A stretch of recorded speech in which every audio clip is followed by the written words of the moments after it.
nombre es Arlet, soy creadora de la página El Rincón de la Doctora A en Instagram y vamos a continuar el día de hoy con nuestras clases de microbiología. El tema que vamos a abarcar será agentes antibacterianos.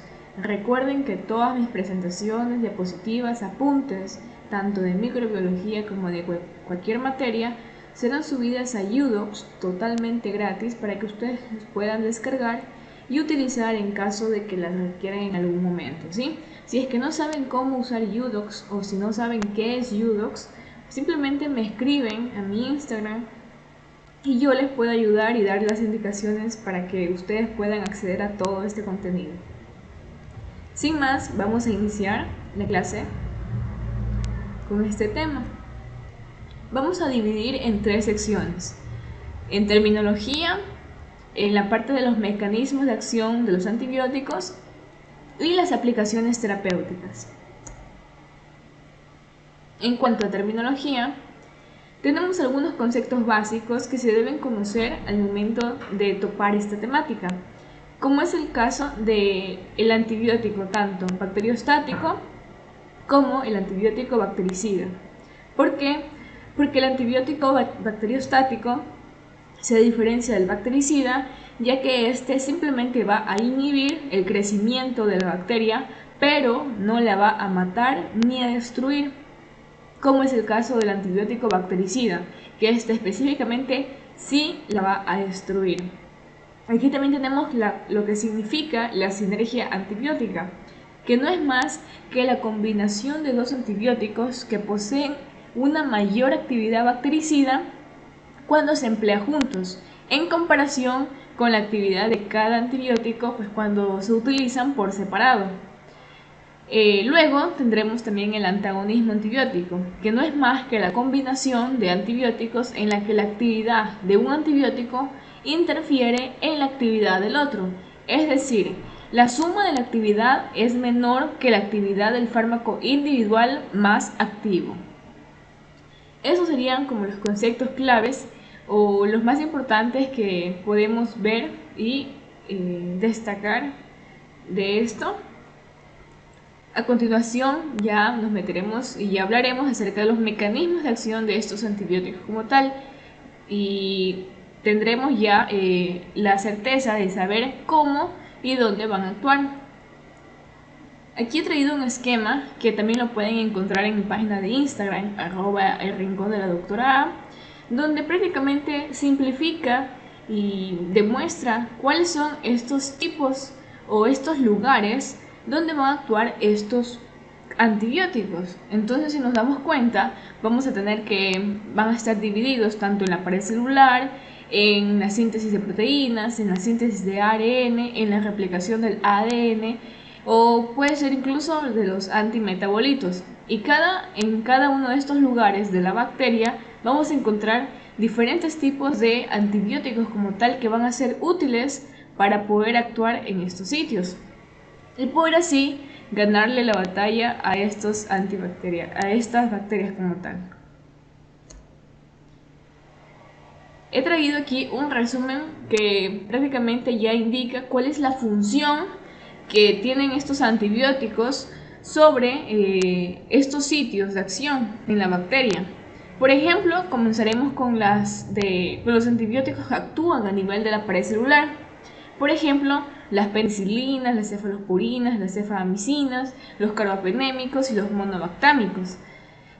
Todos estos, por ejemplo, también van a actuar a nivel de la pared celular, ejerciendo explícitamente la función de que se unen a las PDP y a las enzimas responsables de la síntesis del peptidoglucano.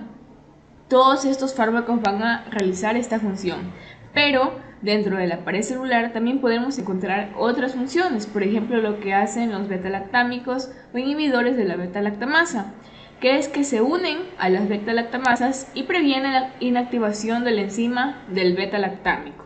Asimismo, la vancomicina tenemos que va a inhibir el entrecruzamiento de las capas del peptidoglucano. Las polimixinas, por ejemplo, también inhiben las membranas bacterianas. La isoniazida y la etionamida inhiben la síntesis del ácido micólico. Y así todos estos antibióticos van a cumplir con una función específica y van a actuar en la pared celular de la bacteria. Pero como ya vimos también en el esquema y en el gráfico, también tendremos en la síntesis de proteínas. Y aquí va a existir una inhibición de la síntesis de las proteínas por estos antibióticos que tenemos aquí, o por estas familias, que son los aminoglucósidos, las tetraciclinas, las glicilciclinas, las oxazolidinonona, los macrólidos, los cetólidos, la clindamicina y las streptograminas. Cada uno, así mismo como en la pared celular, así van a cumplir las diferentes funciones. Por ejemplo, los aminoglucósidos tenemos que van a producir una liberación prematura de cadenas peptídicas aberrantes a partir del cromosoma 30S.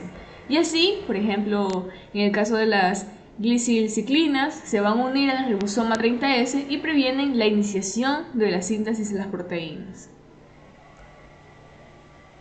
Por otro lado, tenemos también los fármacos que actúan inhibiendo la síntesis de los ácidos nucleicos. Y aquí destacan las quinolonas, que se van a unir a la subunidad a la del ADN girasa. Pero también tenemos, por ejemplo, la rifampicina y la rifabutina, que van a prevenir o previenen la transcripción al fijar el ARN polimerasa dependiente del ADN.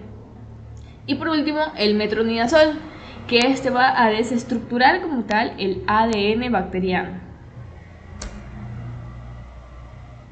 Y por último también tenemos como otro mecanismo de acción de los antibióticos en los antimetabolitos, que aquí presentaremos a las sulfamidas, a la dapsona y a la trimetoprima. En las sulfamidas, estas tienen la función de inhibir la dihidropteroato sintasa y desestructuran la síntesis del ácido fólico. Y en el caso de la daxona, por ejemplo, estas van a inhibir la dihidropteroato de sintasa, al contrario de la trimetoprima, que esta va a inhibir en cambio la dihidrofolato reductasa y también va a desestructurar la síntesis del ácido fólico.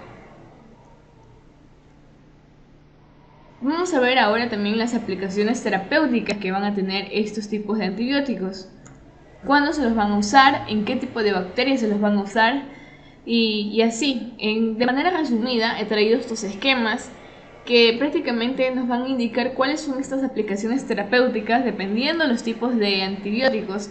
Por ejemplo, aquí tenemos las tetraciclinas y aquí podemos ver en el circulito cuáles son las bacterias que se pueden utilizar con este tipo de fármaco y que menciona tanto la Rickettsia, Rickettsia, las especies de Clamidia, el Mycoplasma pneumoniae, la Haemophilus influenzae y el Vibrio cólera, entre otros. Asimismo, en las aplicaciones terapéuticas de los aminoglucósidos tenemos, por ejemplo, en el caso de una Enterobacter aerogenes, la Escherichia coli, la Klebsiella pneumoniae, el Proteus, la Pseudomonas aeruginosa, el Vibrio cólera, y así también vamos a tener otras opciones.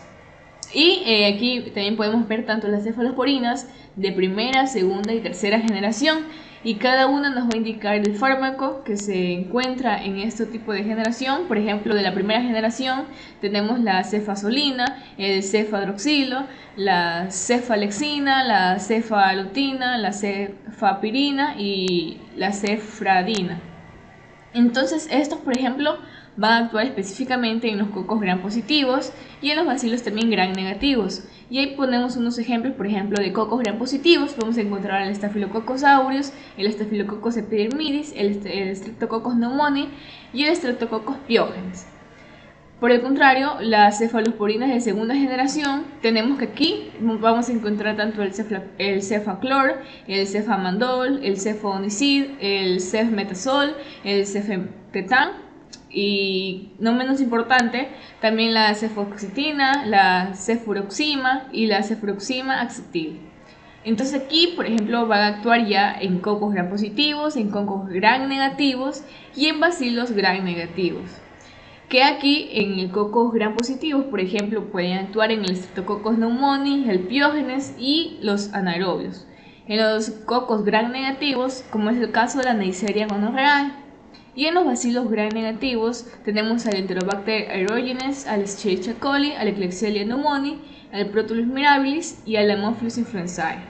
Y en la última generación de estas cefalosporinas vamos a tener tanto al cefdinir, al cefimixima, al cefoperazona, al cefotaxima, a la ceftazidima y a la ceftriaxona.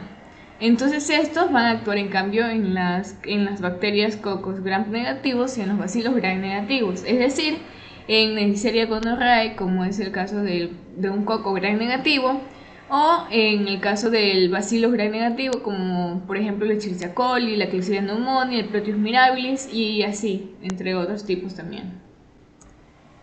Y acá tenemos en cambio las aplicaciones terapéuticas de los macrólidos, como es el caso de la eritromicina, que puede utilizarse cuando exista la Legionella pneumophila, el Corynebacterium diphtheriae, la Treponema pallidum, el Mycoplasma pneumoniae y distintos tipos de especies de clamidia. Por otra parte, las fluoroquinolonas también pueden utilizarse como las pseudomonas aeruginosa, en este caso como la fluoroquinolona, el ejemplo sería el ciprofloxacino.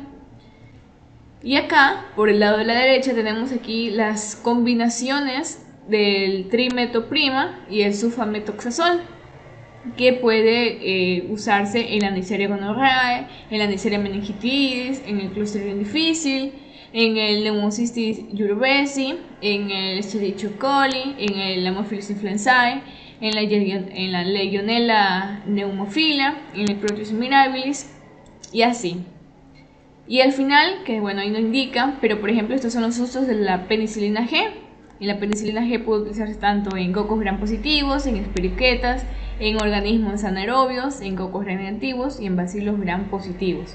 Y ahí mencionan los diferentes tipos de bacterias a los que podría causar, o bueno, a los que sí haría efecto esta penicilina G. Entonces, eso sería todo por esta clase.